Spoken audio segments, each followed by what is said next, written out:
I'm Connor Vance, 34 years old, and 2 months ago, on Thanksgiving night, in front of 20 relatives, my parents handed my older brother a $13,000 cruise package and gave me a crumpled $2 lottery ticket with a mocking smile. They didn't know that little ticket would change everything. $100 million changes everything, but not in the way you might think. Before I tell you how I brought my entire family to their knees, please let me know where you're watching from in the comments. I love seeing how far this story travels. Now let me take you back to that night. The night the fuse was lit. The air in my parents' house always smelled like expensive potpourri and judgment. It was a sprawling colonial in the suburbs of Connecticut, the kind of house bought to impress neighbors rather than to live in. I pulled my pickup truck into the driveway, parking far to the side so I wouldn't block the view of the new arrival. A sleek, silver Porsche 911. It wasn't my dad's. It belonged to Julian, or at least the lease did. My brother Julian is 2 years older than me. He's the golden child, the real estate developer, the guy who wears suits that cost more than my first car. I'm a landscape architect. I spend my days with dirt under my fingernails, designing gardens and green spaces. To my parents, Robert and Linda Vance, I was basically a glorified gardener. I walked into the kitchen, carrying a homemade pecan pie. My mother didn't even turn around from the oven. "Put it on the side counter, Connor," she said, her voice tight. "And please tell me you changed your boots. I just had the floors done." "I'm wearing dress shoes, Mom," I said, looking down at my polished loafers. "Good. Julian is in the living room holding court. Go say hello." That was the dynamic. Julian held court. I paid homage. I walked into the living room. My father was pouring scotch, laughing at something Julian was saying. Julian sat on the leather sofa, arm draped around his wife, Elena. Elena looked tired. She always looked tired these days, her smile thin and brittle, like old parchment. "There he is," Julian boomed, raising his glass. "The man of the earth. How's the grass-cutting business, little brother?" "Business is good, Julian," I said, keeping my voice steady. "We just landed the contract for the new municipal park downtown." "Cute," my father muttered, handing Julian a refill. Julian just closed a deal on a 12-story complex in Miami. "Now that is building something, Connor." I took a breath. I was used to this. 34 years of this. I saw my Grandma Rose sitting in her wheelchair in the corner. She was 90, frail, and mostly silent these days. My parents treated her like a piece of furniture that they couldn't get rid of because of sentimental value. But when I caught her eye, she winked. It was a small, sharp movement. She was the only reason I still came to these dinners. Dinner was a production. My mother critiqued everything, from the turkey to the way my aunt passed the gravy. But the main event was always dessert. Not because of the pie, but because that's when the big gifts were exchanged. It was a Vance family tradition to show off wealth during the holidays. My father stood up, tapping his fork against his crystal wine glass. "Attention, everyone," he announced. "Linda and I wanted to do something special this year. It's been a hard year for business, but family comes first." He gestured to Julian. "Son, step up here." My mother handed Julian a thick, gold envelope. Julian tore it open, feigning surprise. He pulled out a glossy brochure and a set of tickets. "No way," Julian gasped. "The Royal Caribbean Suite package? For 2 weeks. First class." My dad beamed. "For you, Elena, and us. We all need a break. We sail mid-December." The room erupted. My aunts and uncles clapped. Julian hugged my mom. $13,000? Julian whispered loud enough for the neighbors to hear. "You guys are insane. This is amazing." Elena smiled, but her eyes didn't crinkle. She looked like she was trying to calculate something in her head. Probably how she was going to survive 2 weeks trapped on a boat with my parents. Then the room got quiet. My father turned to me. His smile didn't reach his eyes. It was the smile of a shark that had already eaten. "And Connor," he said, "we didn't forget you." My mother walked over and pressed a small, thin envelope into my hand. It wasn't gold. It was plain white. "Open it," she urged. I opened it. Inside was a single scratch-off lottery ticket. Mega Millions. Price $2. It was slightly crumpled, like it had been sitting in the bottom of a purse for a week. "This is all that's appropriate for your situation, Connor," my mother said, her voice carrying that sickly sweet tone she used when she wanted to be cruel in public. "We figured you need the luck more than we do," my father added, chuckling. "Maybe you'll win $5. Buy yourself a new shovel." Julian laughed. It was a bark of a laugh. "Luck's a long shot when you don't have the brains to back it up. Right, little brother?" The guests laughed. A ripple of amusement went through the dining room. I stood there, holding the $2 ticket while my brother held a $13,000 vacation. My face burned, not with embarrassment, but with a cold, hard anger that settled deep in my gut. I looked at the ticket. Then I looked at my parents. "Thank you," I said. My voice was calm, terrifyingly calm. "I appreciate the thought." "Oh, don't be so dramatic." My mother waved her hand. "It's all in good fun. Sit down." I sat. But before I did, I felt a cold, bony hand grab my wrist. Grandma rose. She had wheeled herself up to the table's edge. "That's enough," she said. Her voice was thin, shaking with age, but the authority in it stopped the laughter instantly.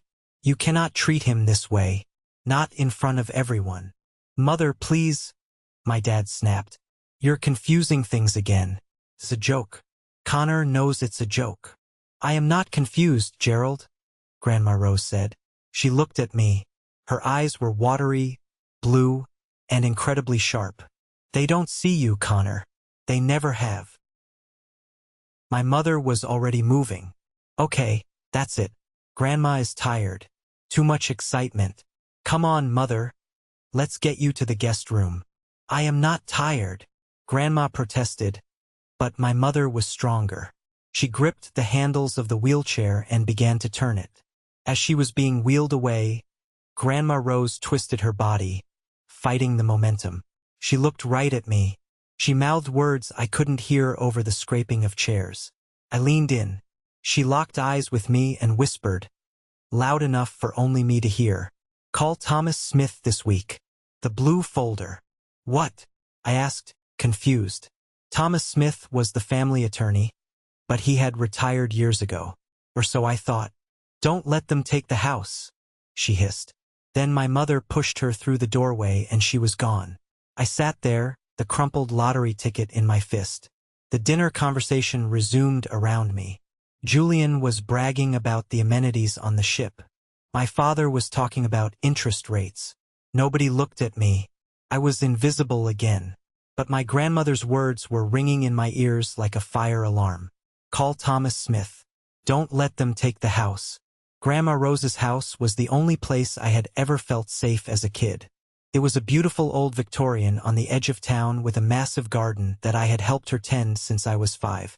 My parents had moved Grandma into their place a year ago, claiming she needed better care, and the old house had been sitting empty. Why would anyone take the house? It was paid off decades ago. I looked at the lottery ticket again. I almost crumpled it up and threw it in the trash. But something stopped me. Maybe it was spite. Maybe it was just habit. I folded it carefully and put it in the inside pocket of my jacket. I didn't know it then, but I was carrying a nuclear bomb in my pocket. And the fuse had just been lit. The dinner dragged on for another 2 hours. I played my part perfectly. I nodded at my father's lectures about ambition. I smiled at Julian's condescending advice about how I should scale my little gardening business. I was the dutiful son, the punching bag they needed to feel superior. But my mind was racing. Don't let them take the house.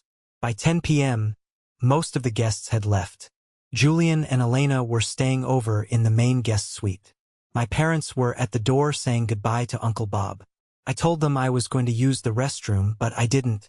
I slipped down the hallway toward my father's home office. My heart was hammering against my ribs. This felt wrong. I was 34 years old, sneaking around my parents' house like a teenager. But Grandma Rose wasn't senile. I knew that. My parents liked to tell everyone she was losing her mind, but every time I spoke to her, she was sharp as a tack. If she said something was wrong, something was wrong. The office door was unlatched. I pushed it open and slipped inside, leaving the lights off. The moonlight from the window was enough. My father was old school. He kept paper records of everything. Blue folder, I whispered to myself. I went to the filing cabinet. Locked, of course. I looked at the desk. Piles of papers were scattered across the mahogany surface. That was unlike my dad. He was usually fastidious.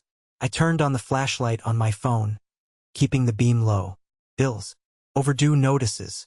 A letter from a collection agency regarding a credit card I didn't recognize. Then I saw it. Not a blue folder, but a document peeking out from under a stack of car magazines. It was a loan agreement. I pulled it out. My breath hitched in my throat. It was a private loan agreement. High-risk lender. The kind of place that operates out of a strip mall and charges interest rates that border on illegal. The amount, $180,000. The borrower, Gerald Vance. Co-signer, Julian Vance. I stared at the numbers. Why did my father need $180,000? And why was Julian, the millionaire real estate mogul, co-signing a high-interest loan instead of just lending Dad the money? I kept digging. Under the loan agreement was the collateral document. I felt like I'd been punched in the gut. Property address, 42 Oak Hill Lane. Grandma Rose's house. They had leveraged her house. The house my grandfather built. The house she promised would never be sold. I flipped to the signature page. There, at the bottom, was Rose Mitchell. But the signature, it was wrong. It was shaky, jagged. It looked like the handwriting of someone who couldn't hold a pen steady. I looked at the date next to the signature. June 15th. My blood ran cold. I remembered June 15th. That was the week Grandma fell and broke her hip. She was in the hospital, heavily sedated on painkillers. She didn't even know what day it was. You bastards, I whispered into the dark room. They had made her sign away her home while she was high on morphine. Or worse, they had forged it. Suddenly, I heard heavy footsteps in the hallway. My father's cough. I shoved the papers back exactly how I found them, killed my flashlight, and ducked behind the heavy velvet curtains just as the door opened. My father walked in, followed by Julian. I'm telling you, Dad, the interest is eating us alive. Julian's voice was hushed, urgent. We need to make a payment before we leave for the cruise. I don't have it, Julian, my father snapped. He sounded tired, older than he looked at dinner. I liquidated the IRA. The shop is barely breaking even. You said this Miami deal would pay out by November. It's delayed. Just a few weeks, Julian said, his voice smooth, practicing the lie. Once that closes, I'll pay off the loan and the house is safe. Grandma will never know. She suspects, Dad said. She was asking about the deed last week. She's senile, Julian scoffed. Who cares what she thinks? Look, enjoy the cruise. I'll handle the lender. I just need you to cover the minimums on the credit cards so they don't get declined while we're in the Caribbean. I'm tapping out my limit for this trip, Julian. This was supposed to be a celebration of your success. It is. My success is coming. I just have a cash flow problem. It happens to all developers. Just keep Connor out of it. If that loser finds out we leveraged the house. Connor, Dad laughed. A cruel, dismissive sound. Connor wouldn't understand a balance sheet if it hit him in the face. He's busy playing in the dirt. Don't worry about him. They left the room, closing the door behind them. I waited 5 minutes, shaking with rage. I wasn't just the gardener. I ran a successful landscape architecture firm. I managed budgets, payroll for 15 employees, and complex contracts. But to them, I was just a child playing in the mud. They stole Grandma's house. Julian was broke. My dad was broke. And they were going on a $13,000 cruise to pretend everything was fine. I slipped out of the office, went back to the bathroom, flushed the toilet for cover, and walked back out. Leaving so soon? My mother asked as I put on my coat. Yeah, got an early start tomorrow, I said. I looked at Julian. He was swirling his scotch, looking smug. Enjoy the cruise, Julian. Oh, I will, he smirked. Try not to kill any plants while I'm gone. I drove home in silence. My hands gripped the steering wheel so hard my knuckles turned white. I went into my apartment. A modest, clean place filled with plants and drafting tables. I sat at my kitchen island and pulled out the crumpled lottery ticket. I had forgotten about it until that moment. I looked at it. $2. The price of my dignity, apparently. Let's see what I'm worth, I muttered. I pulled up the Mega Millions app on my phone. I didn't expect anything. I just needed a distraction from the image of my father and brother conspiring to steal from an old woman. I scanned the ticket. The little wheel on the screen spun. Winning numbers: 4 to 11, 18 to 22, 39. Mega Ball, 7. My ticket. Line A, 4 to 11, 18 to 22, 39. Mega Ball, 7. I blinked. I refreshed the app. Congratulations. I sat there. The silence in my apartment was deafening. I didn't scream. I didn't jump up and down. I felt numb. I went to the official website on my laptop. Checked the numbers again. Checked the date. It was real. One winner. Connecticut. Estimated cash option: $100 million. After taxes, roughly $60 million. I sat back in my chair. $60 million. 10 minutes ago, I was the loser son who couldn't understand a balance sheet. Now, I had enough money to buy Julian's entire fake life 10 times over. But the joy didn't come. Instead, a cold, strategic clarity washed over me. If I told them, they would swarm. My mother would suddenly love me. My father would need help with his business. Julian would have a guaranteed investment opportunity. They would take it all just like they took Grandma's house. No, I said aloud. I looked at the ticket. This wasn't a windfall. This was a weapon. Grandma Rose said to call Thomas Smith. I poured myself a glass of water. My hands weren't shaking anymore. The next morning, I didn't go to work. I called my operations manager, Sarah, and told her I had a family emergency. Sarah was more than an assistant. She was my best friend, my confidant, the only person aside from Grandma who believed in me. Is everything okay, Connor? She asked. No, I said, but it's going to be. I drove to the nursing home where Thomas Smith's wife lived. I knew he visited her every morning. I found him in the lobby, reading a newspaper. He was in his 70s, wearing a tweed suit that had seen better days, but his eyes were sharp. Mr. Smith, I asked. He looked up. Connor Vance, you look just like your grandfather. Grandma told me to call you. She mentioned a blue folder. Thomas folded his paper. He looked around the lobby, then lowered his voice. I've been waiting for you to come to your senses. Your grandmother has been worried sick. About the house?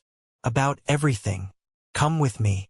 We went to his small satellite office down the street. He locked the door and pulled a blue folder from his safe. Your grandmother didn't trust your father, Thomas said bluntly. Or your brother. She knew they were eyeing her property years ago. So, 10 years ago, she set up a trust. A trust? Yes, a small one. About $500,000.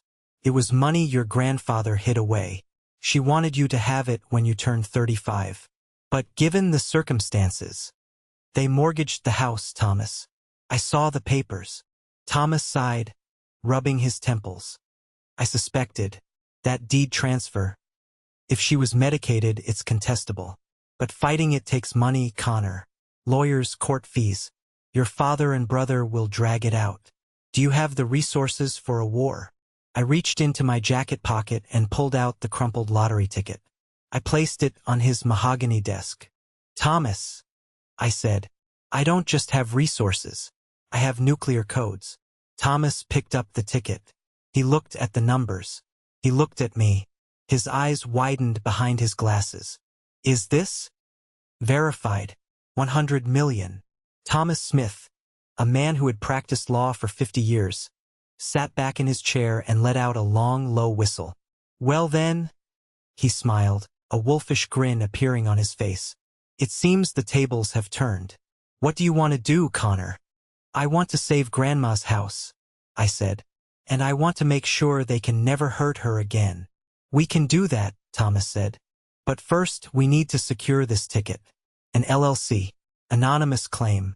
No press conferences. Agreed. And there's something else you should know, Thomas said, opening the blue folder. About your brother. What about him? Your Aunt Marlene came to see me last week. She didn't want to tell you because she didn't want to cause a scene. But Julian isn't just broke. He's reckless. Thomas slid a photo across the desk. It was blurry, taken on a cell phone, but clear enough. Julian, sitting at an outdoor cafe, kissing a woman who was definitely not Elena. Her name is Chloe, Thomas said. She's 22. Julian has been funneling money from your father's business accounts to pay for her apartment in the city. That's why your dad is broke. He's been covering Julian's embezzlement to keep him out of jail. I stared at the photo. The rage I felt last night was nothing compared to this. My dad wasn't just a victim of Julian's bad business. He was an accomplice. He was bankrupting himself and stealing from his own mother to cover up the fact that his golden child was a thief and a cheater. And Elena, poor Elena. Okay, I said, standing up. Let's get to work. What's the plan? Thomas asked. They leave for the cruise in 3 days, I said. When they get back, I want them to come home to a different world. The next 3 days were a blur of adrenaline and subterfuge. I was living a double life. By day, I was Connor the landscape architect, checking on job sites, nodding politely when my mom called to remind me to water her hydrangeas while they were gone. By night, I was Connor the multimillionaire, plotting the dismantling of my family's financial house of cards. Thomas set up the LLC. We named it Green Thumb Holdings. A little inside joke. The lottery commission confirmed the win. The money would hit the corporate account within the week. But I needed more intel. I needed to talk to Aunt Marlene. Marlene was my mom's younger sister. She was the black sheep because she married a plumber and lived in a modest ranch house, refusing to play the Vance status games. I called her and asked to meet at a diner on the edge of town, somewhere my parents wouldn't be caught dead. Marlene looked nervous. She kept stirring her coffee, her spoon clinking against the ceramic mug. You talked to Thomas? She asked. I did. He showed me the photo. Marlene let out a shaky breath. Oh, Connor, I didn't want you to find out like that, but I couldn't tell Linda. She worships Julian. If I told her Julian was stealing and cheating, she'd accuse me of being jealous. I know, Aunt Marlene, but I need details. Thomas said Julian is funneling money. It's worse than that, she whispered. My husband, Dave. He did some work on Julian's luxury condos last month. He said the site is a ghost town. No materials, no workers, just a foundation. Julian has been taking deposits from investors and spending it. It's a Ponzi scheme, Connor. And your father, he's trying to plug the holes with his own money. The loan, I realized. The $180,000 against Grandma's house. It was to pay off an investor who wanted out. Probably, Marlene nodded. And there's more. I overheard Julian on the phone at the anniversary party. He told that girl, Chloe, that he was waiting for the old hag to kick the bucket so he could sell the house and clear his debts. My hand gripped my coffee mug so hard I thought it might shatter. He said that? About Grandma? He did. And he said he's already drafted divorce papers for Elena. He's just waiting until after the cruise so he can stick her with half the debt. I felt a cold fury settle in my chest. This wasn't just about money anymore. This was about protecting the vulnerable. Elena was innocent in this. Grandma was a victim. Thank you, Marlene, I said. You've been amazing. What are you going to do? She asked, looking fearful. You can't fight them, Connor. They'll crush you. Julian knows people. I reached across the table and took her hand. Aunt Marlene, do you trust me? Of course I do. You're the only good one in that bunch. Then trust me when I say this. They aren't going to crush anyone. Not anymore. I didn't tell her about the money. Not yet. The fewer people who knew, the better. The day before the cruise, I went to my parents' house. I had to play the part one last time. The driveway was chaos. Suitcases everywhere. Julian was shouting at a taxi driver on the phone. My mom was running around listing chores for me. Water the hydrangeas every other day. Bring in the mail. Don't let the alarm go off. I got it, Mom, I said. Julian walked out wearing a linen suit and sunglasses. Hey, Connor, make sure you check the oil in Dad's car while we're gone. I borrowed it last week and it was making a noise. You borrowed Dad's sedan? What's wrong with the Porsche? Shop, he lied smoothly. Routine maintenance. I knew the truth. He was behind on the lease payments. He was hiding the car so it wouldn't get repossessed while he was gone. Have a safe trip, I said. My dad clapped me on the shoulder. It was a heavy, patronizing hand. Try to make something of yourself while we're gone, son. Maybe pick up some extra shifts. I'll do my best, Dad. I watched the limo pull away, taking them to the airport. As soon as the taillights disappeared around the corner, I stopped waving. My posture straightened. I pulled out my phone and dialed Thomas. They're gone, I said. Execute phase 1. Copy that, Thomas said. The funds cleared this morning, Connor. You are officially liquid. Good. Contact the lender holding the note on Grandma's house. I want to buy the debt. Connor, usually we negotiate. No negotiation. I want to buy the note. Full price plus a premium if they transfer it today. I want to be the one holding the lien on that house. Understood. Green Thumb Holdings will be the new lien holder by end of day. What about the credit cards? Buy those too. Dad's business debt, Julian's personal loans.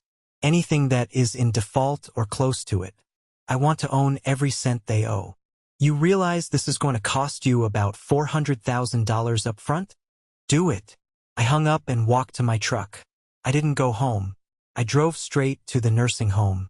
Grandma Rose was sitting by the window, looking at the parking lot. When she saw me, her face lit up. Did they leave? She asked. They left, Grandma. Good riddance, she huffed. Did you call Thomas? I did. And Grandma, we need to talk. I sat down and held her hand. I told her everything.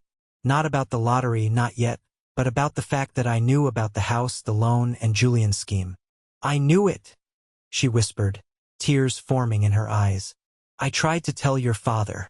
He wouldn't listen. He thinks the sun shines out of Julian's. She trailed off. Connor, I don't want to lose my home. Your grandfather built that porch with his own hands. You're not going to lose it, I promised. In fact, I'm going to start renovations next week. Renovations? With what money? I smiled. Let's just say I finally got some luck to go with my brains. She looked at me, studying my face. She saw the confidence there, something that had been missing for a long time. You look different, she said. I feel different. That night, I sat in my office with Sarah, my assistant. We were going over the war room board. Okay, Sarah said, pinning a printout of a bank statement to the wall. So, Julian owes $60,000 to this contractor, $40,000 to the car leasing company, and apparently, he hasn't paid the taxes on his condo in 2 years. And Dad, your dad is in deep. He leveraged the auto shop to pay Julian's bail bond last year? Did you know Julian was arrested? No, I said, shocked. What for? DUI and property damage in Miami. Dad paid $20,000 to make it go away and keep it out of the papers. Unbelievable. So, Sarah said, stepping back, you own their debt. You own the mortgage on Grandma's house. What's the end game, Connor? The end game is freedom, I said. For me, for Grandma, and for Elena if she wants it. And for them? For them? A reality check. My phone buzzed. It was a text from Julian. Hey bro, just boarded. Champagne is flowing. Try not to be too jealous. Don't forget the mail. Attached was a selfie of him and my parents holding flutes of champagne, grinning like lottery winners. I didn't reply. I just forwarded the photo to Thomas with a note. Add this to the evidence file. The first week of their cruise was strangely peaceful. I was busy, but for the first time in my life I wasn't stressed about money. Thomas called me on Tuesday. It's done. Green Thumb Holdings now owns the mortgage on 42 Oak Hill Lane. We also acquired the promissory note for your father's business loan from the secondary market. They were happy to unload a distressed asset. Distressed, I mused. That's one word for it. Also, I have a meeting set up for you with Mr. Henderson. Arthur Henderson, the billionaire real estate tycoon. He had been looking for a landscape architect for his new estate, and Thomas had quietly put my portfolio on his desk. The meeting was on Thursday. I drove to Henderson's temporary office in a rented high-rise. I didn't take a limo, I took my truck. I wore my best blazer, but I kept my work boots on. Mr. Henderson was a no-nonsense man in his 60s. He looked over my designs. You understand native plants, he observed. Most people try to force tropicals into this climate. You work with the land, not against it. Nature usually wins, Mr. Henderson, I said. I prefer to be on the winning side. He looked up, studying me. Thomas tells me you recently came into some capital. You don't need this job. I don't need the money, I corrected. But I need the work. This is who I am. Money doesn't change my hands. Henderson smiled. Good answer. You're hired. And Connor? If you ever need advice on how to handle sudden liquidity, my door is open. I know what it's like to have family come crawling. I appreciate that, sir. That validation from a man who built an empire meant more to me than the lottery win. My parents thought I was a failure because I wasn't a shark like Julian. But Henderson saw value in my integrity. On Friday, the first domino fell.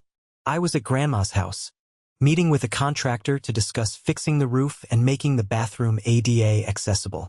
My phone rang. It was my dad. Connor. His voice was tight, panicked. Hey Dad, how's the Caribbean? There's been a mistake. We're in Jamaica. We tried to pay for a shore excursion and dinner, and the card was declined. The bank says the account is frozen. I knew exactly why. As the new debt holder, I had instructed the collection agency, which acted on my behalf, to freeze assets due to non-payment. That's weird, I said, keeping my voice casual. Did you call the bank? I can't get through. It's an international number. Look, Julian's cards are acting up too. Some security glitch. Can you wire $500 to my Western Union account? Just to tide us over until I sort this out. $500. A drop in the bucket. I don't have $500 to spare, Dad, I said.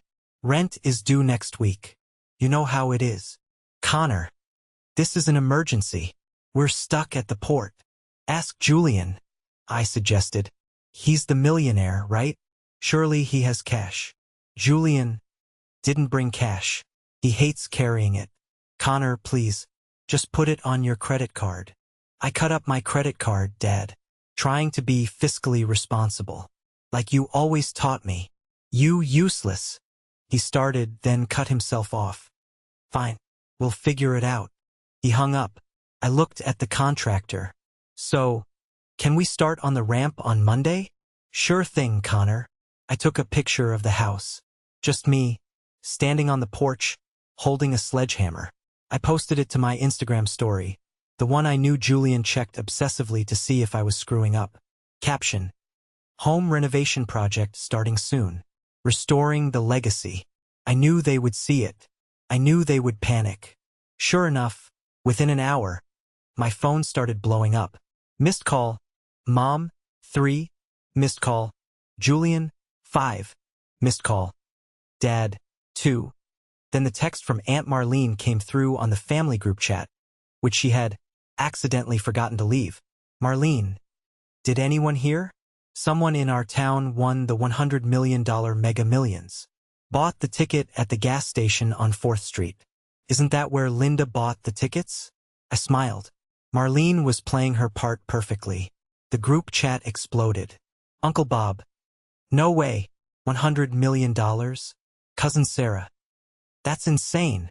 Then a direct message from Mom. Mom, Connor, that ticket I gave you, you still have it, right? I waited 30 minutes before replying. Me, yes. Mom, check the numbers. Now, me, why?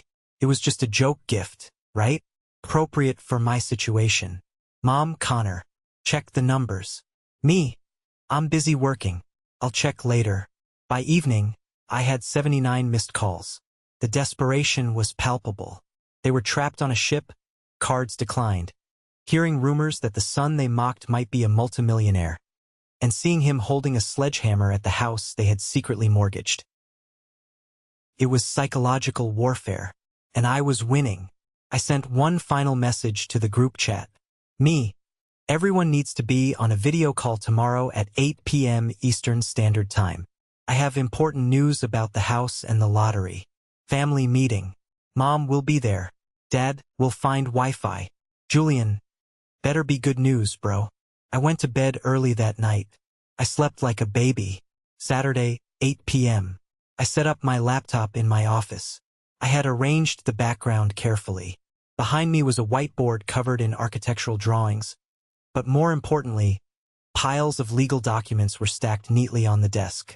I logged into the Zoom call. Faces popped up instantly. My parents and Julian were crowded around a laptop, presumably in the ship's business center. They looked sweaty and stressed. The tropical sunset behind them looked mocking in contrast to their anxious faces. Elena was in the background, looking out a window detached. Connor, Mom practically shrieked. We've been trying to call you for 24 hours. Why aren't you answering? I've been busy, Mom, I said. My voice was calm, authoritative. I wasn't the son asking for approval anymore. I was the CEO of this meeting. Did you check the ticket? Dad demanded. Marlene said the winner was from our town. Was it us? Us, I repeated. I thought you gave the ticket to me. We're family, Julian snapped. Stop playing games, Connor. Did you win or not? I leaned back in my chair. Yes, I won. The scream that came out of my mother's mouth was ear-splitting. Oh my God. Oh my God. We're rich. Gerald, we're rich. Dad slumped back in his chair, relief washing over him. Thank God. Connor, son, that is incredible news. How much? 100 million, I said. Cash option is about 62 million. 60 million, Julian breathed, his eyes wide. The calculator behind his eyes was already working. Okay, bro, listen. You need professional management. I know tax shelters, I know offshore accounts. Don't sign anything until I get back. We can pool this with my Miami project and double it in 2 years. Julian, I interrupted. Stop. I'm just trying to help. You don't know how to handle that kind of money. Actually, I do, I said. I've already hired a lawyer. Thomas Smith. Thomas. Dad frowned. He's retired. And he's too conservative. You need a shark. I have enough sharks in this family, I said. Before we talk about the winnings, there are some other financial matters we need to discuss. What matters? Mom asked, impatient. Transfer us some money so we can get off this ship. Our cards are frozen. I know, I said. I froze them. Silence. Absolute silence. You, what? Dad whispered. I shared my screen. A document appeared. This, I said, pointing to the cursor, is the promissory note for your business loan, Dad. $180,000. Defaulted. I clicked next. This is the collateral agreement. 42 Oak Hill Lane. Grandma's house. Signed by you and Julian. Where did you get that? Julian stood up, his face turning red. That's confidential. Not anymore, I said. I bought the debt, Julian. I own the loan. I own the lien on Grandma's house. And since you are in default, I have initiated foreclosure proceedings against you. You can't do that, Dad yelled. I'm your father.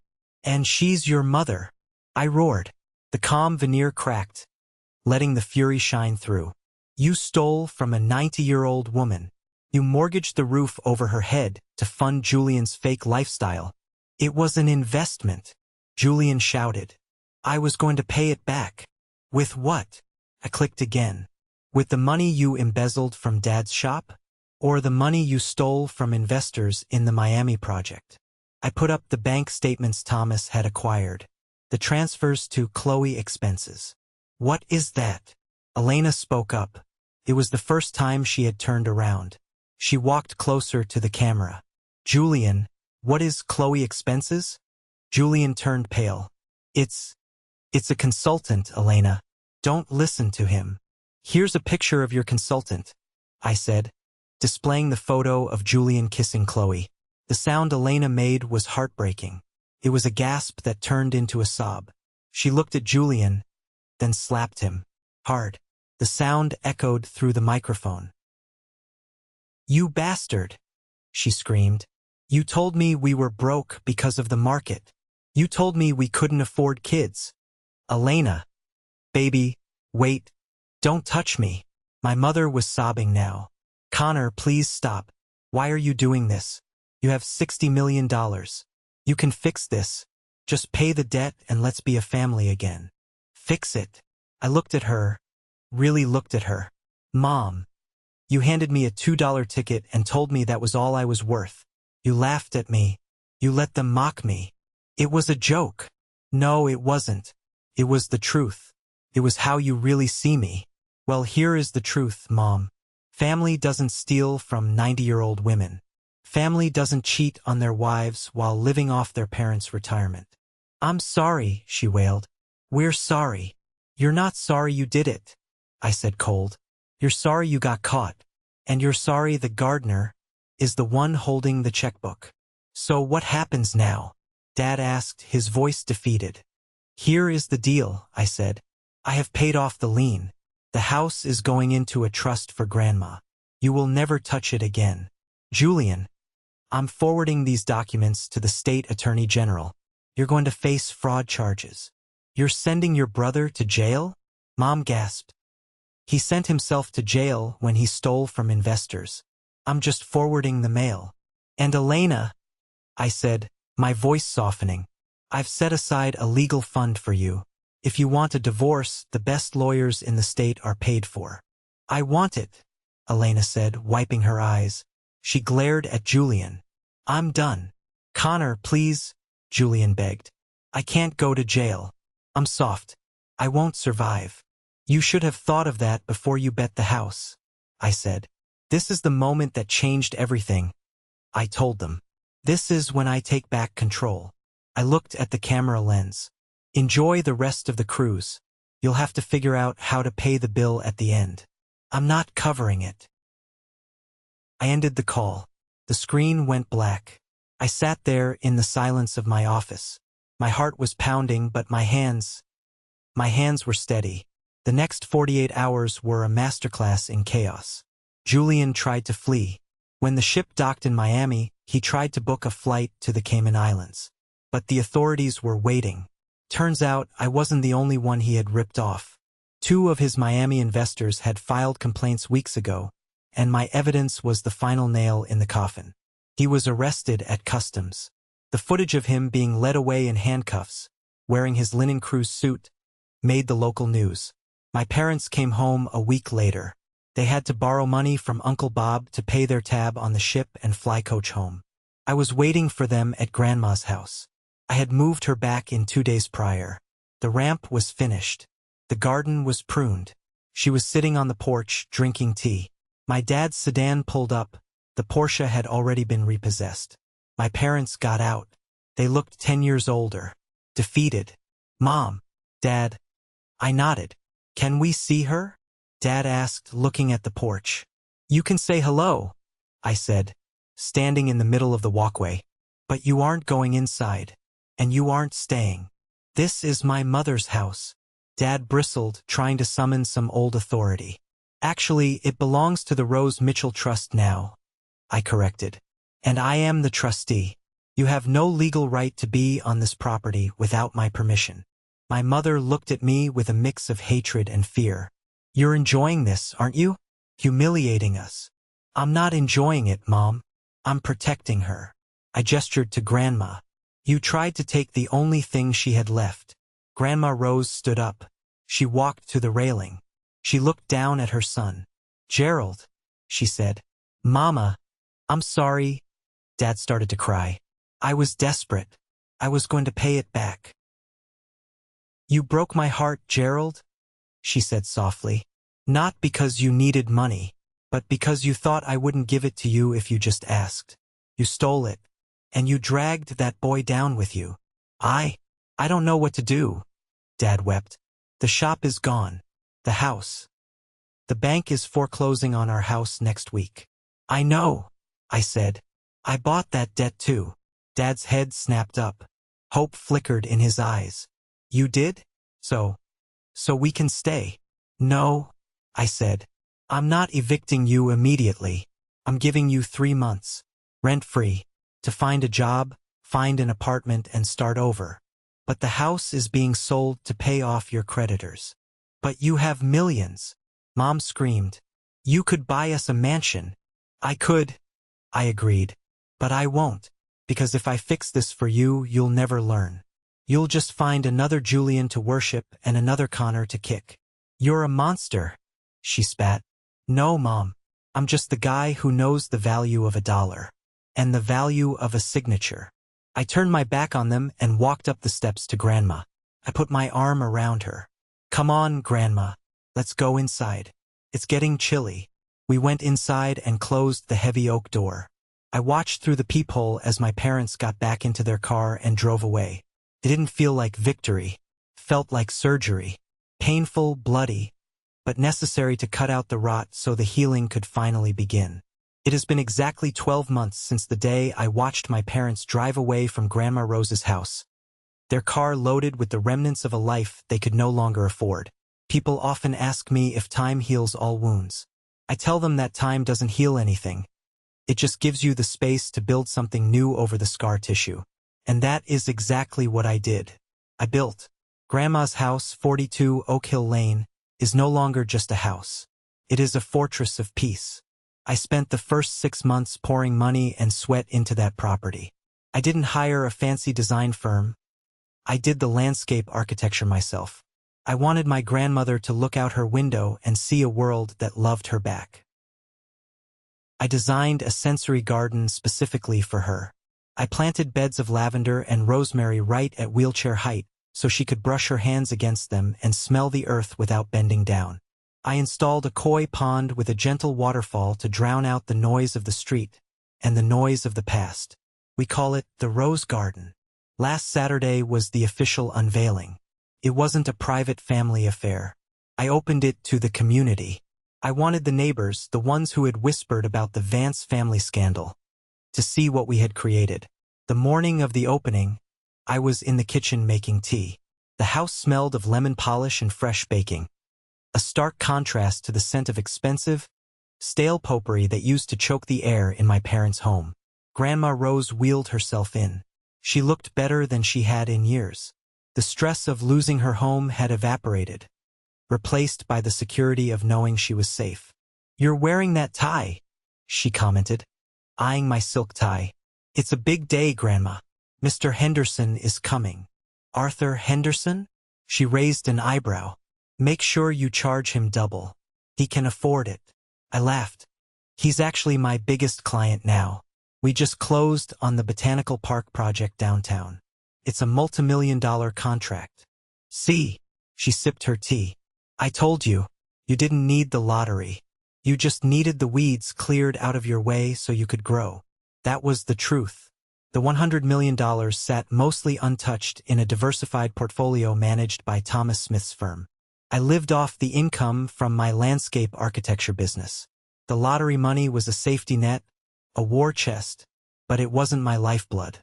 My work was. The party started at noon. The garden was filled with people. I saw old friends from high school, neighbors, and even some of my former teachers. Then I saw her, Elena. She was standing by the gate, looking hesitant. She wasn't wearing the designer clothes Julian used to force her into. She was wearing a simple sundress and sandals. She looked younger, lighter. I walked over to her.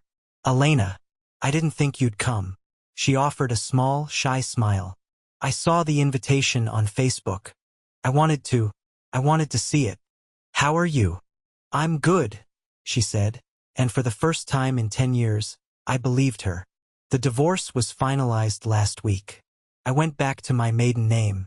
I'm Elena Russo again. Congratulations, Elena Russo. I'm working, she continued, a spark of pride in her eyes. I got a job as a paralegal. Thomas actually wrote me a recommendation letter. I'm renting a small studio apartment near the courthouse. It's tiny, but it's mine. I pay the rent with my own salary. That sounds perfect, I said. She looked down at her hands. Connor, I wanted to thank you for the legal fund. I haven't touched most of it, but knowing it was there, it gave me the courage to leave. I was so scared of him. I thought I was trapped. You were never trapped, Elena. You just needed a door. I also wanted to apologize, she said, her voice dropping.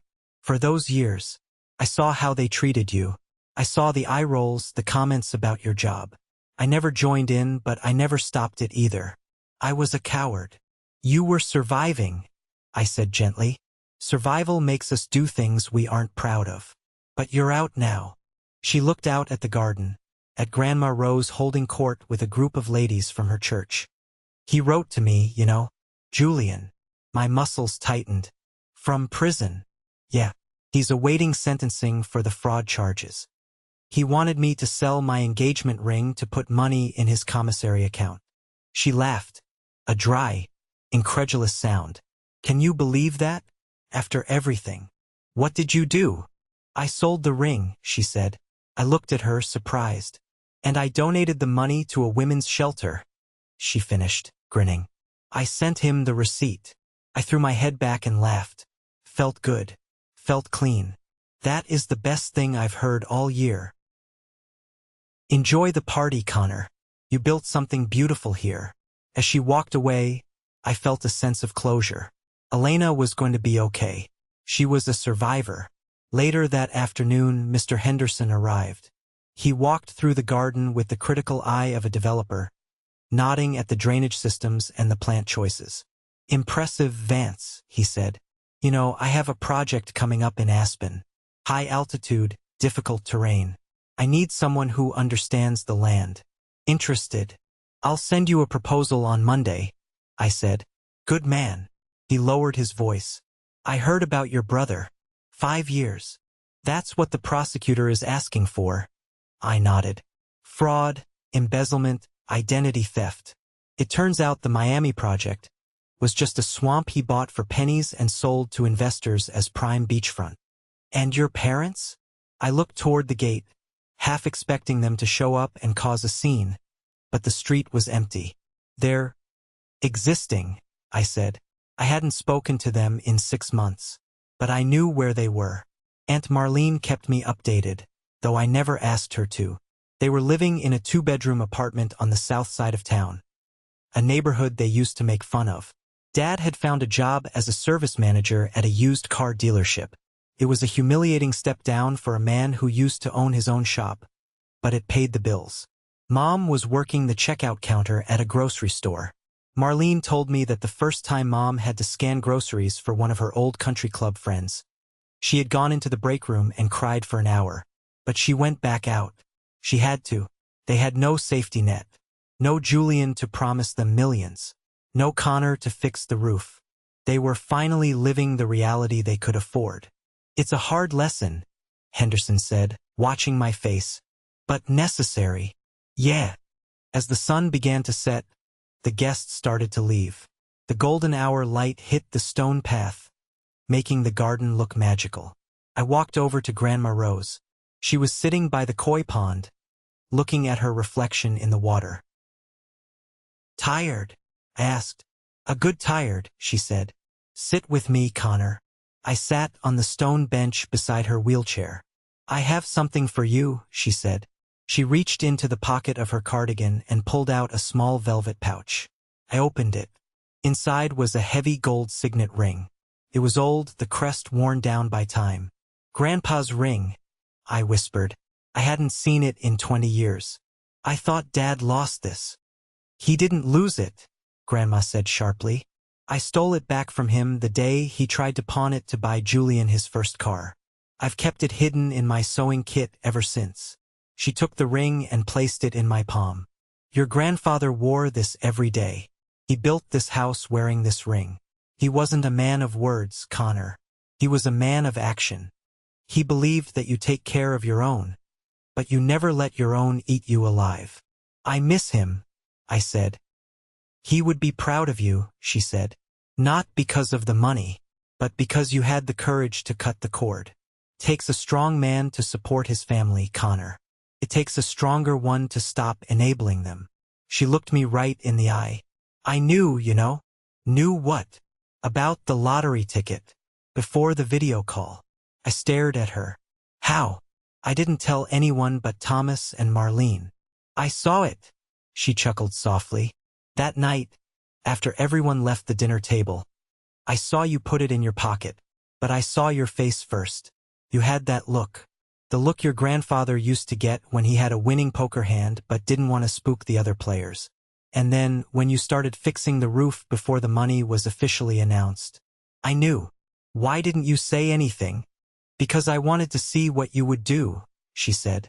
Money reveals character, Connor. If Julian had one, he would have bought a bigger boat and left me to rot in that nursing home. You won, and the first thing you did was build me a ramp. She patted my hand. You passed the test, my boy. You're the patriarch now. This ring belongs to you. I slipped the ring onto my finger. Fit perfectly. Thank you, Grandma. Now, she said, turning her chair toward the house. Help me inside. Wheel of Fortune is starting, and I feel lucky tonight. I pushed her wheelchair up the path, through the garden I had built, toward the house I had saved. The air was cool and crisp. For the first time in my life, I didn't feel the shadow of my brother or the weight of my parents' expectations. I felt light. I'm sitting in my truck, parked on a bluff overlooking the town. It's an old Ford, the same one I drove to that Thanksgiving dinner a year ago. I could have bought a Ferrari. I could have bought a fleet of them. But I like this truck. It has my tools in the back. It smells like soil and hard work. It reminds me of who I am. The engine idles, a low rumble that vibrates through the steering wheel. Down below, the city lights are flickering on. Somewhere in that grid of lights, in a small apartment complex near the highway, my parents are eating dinner. Maybe meatloaf, maybe leftovers. They are living a small life. I don't hate them anymore. Hate takes too much energy. It's like carrying a bag of concrete around your neck. Eventually, it just drags you down. I feel indifferent. A notification pops up on my phone screen. Dad, happy birthday, son. Hope you're doing well. Dad. I stare at the message. It's my birthday.